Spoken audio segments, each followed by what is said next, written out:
जब मनुष्य अपने पिछले जन्म के अच्छे बुरे कर्म के संचित परिणामों को भोगता हुआ और इस जन्म में कर्म करता हुआ मरणासन्न अवस्था को पहुंच जाता है, तो शरीर में कई रोग उत्पन्न होते हैं।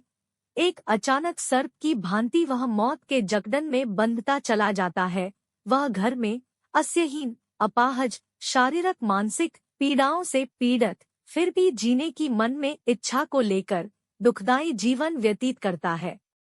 जब मरणासन्न व्यक्ति की इंद्रियों का समूह व्याकुल हो जाता है, चेतन शरीर जड़ीभूत हो जाता है, तब अंतिम क्षणों में एक अलौकिक चेतना आती है जिसमें सभी लोग एक जैसे दिखते हैं।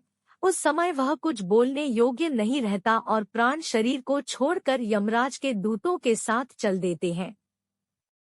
जब प्राण शरीर को छोड़ते हैं तो बहुत कष्टदायी होते हैं और ऐसा दर्द होता है जैसे 100 बिच्छुओं ने डंक मारा हो। बटा उसके मुंह में झाग बनती है और सारा मुंह थक से भरने लगता है और सारा मुंह थूक से भरने लगता है।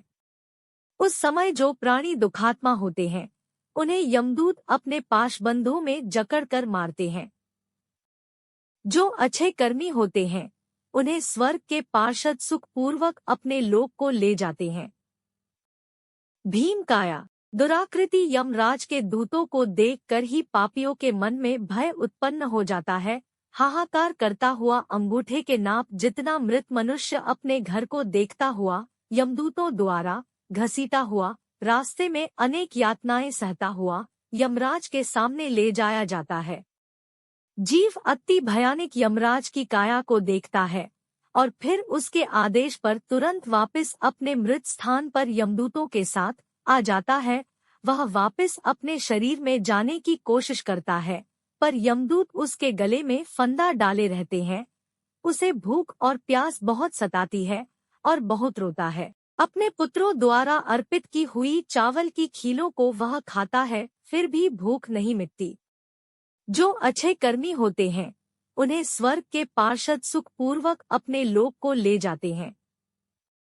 भीमकाया दुराकृति यमराज के दूतों को देखकर ही पापियों के मन में भय उत्पन्न हो जाता है। हाहाकार करता हुआ अंगूठे के नाप जितना मृत मनुष्य अपने घर को देखता हुआ यमदूतों द्वारा घसीटा हुआ रास्ते में अनेक यातनाएं सहता हुआ यमराज के सामने ले जाया जाता है।